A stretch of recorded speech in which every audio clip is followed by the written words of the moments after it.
today's video, tuturuan ko kayo guys kung paano ba tayo makakapag-download ng mga video or mga kanta, mga music sa YouTube. Ayan, so kung example guys, wala kang data, wala kang load, ayan, pwede mo kang mag-save guys sa YouTube para kung gusto mong panoorin, manood, or makinig ng mga kanta. So sobrang dali lang guys, masisave lang siya sa YouTube mo. Ayan, first pumunta ka guys sa YouTube mo, sa YouTube app, ayan. So, open mo lang guys yung YouTube mo.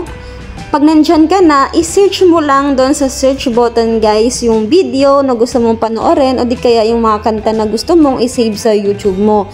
Pero tandaan nyo guys, hindi lahat ng kanta is pwedeng ma-save o ma-download sa YouTube nyo po. Kasi meron pong mga copyrighted na hindi pinapayagan po ni YouTube na ma-download din nyo. So, example na lang to guys, Till My Heart Aches End. So, i-click mo yan guys, papakita ko sa inyo yung hindi pwedeng i-download. Ayan.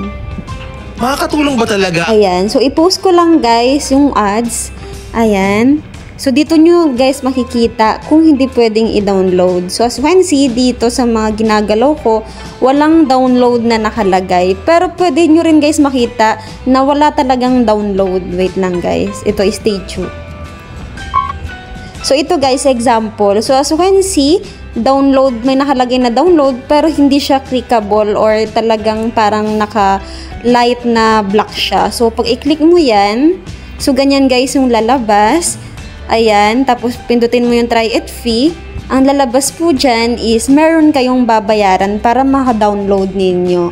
Pero, ayan guys, kaya yun yung sinasabi ko sa inyo na hindi lahat ng kanta or video ay pwede ninyong ma-download. So, ito guys, example ko na lang sa inyo yung mga pwede nating i-download. I-try nyo lang guys, mag-search lang kayo ng mga kanta. Malay nyo makita ninyo na pwede nyong i-download. So, example to guys, remix.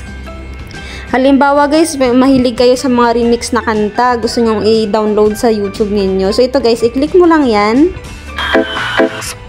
Ayan guys, so as you can see, ayan, yung ginagalaw ko kanina, meron ditong salitang download. So ayan, pwede nyo siyang guys i-download. So i-click mo lang yan. So as you can see guys, downloading na yung nakalabas, i-view mo lang siya.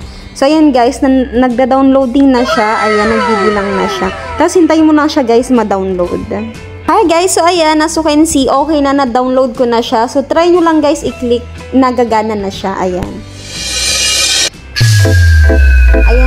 Ayan na guys, gumagana na siya. So, ang kinaganda pa nito, wala nang ads o mga patalastas na lalabas dyan sa sinave ninyo na video or kanta. Ganun lang guys kadali. Para kahit wala kang data or wala kang load, ganun. So, pwede mo yan mapanood o mapakinggan. Ayan, sarado mo lang guys yung YouTube mo. Pumunta ka lang sa YouTube app mo. Ayan guys, patayin ko yung wifi ko. Kunwari, wala tayong data. Tapos, pindutin mo lang guys yung YouTube mo. Ayan. So, ayan guys. Dito ka na mapupunta sa download. So, halimbawa guys, nandyan ka na, diba? Punta ka lang guys sa account mo, yung view. Ayan. Makikita mo na dito guys yung mga sinave mo. Ayan. So, kasi meron akong dalawa ditong sinave. So, ganun lang guys kadali. Try nyo na rin.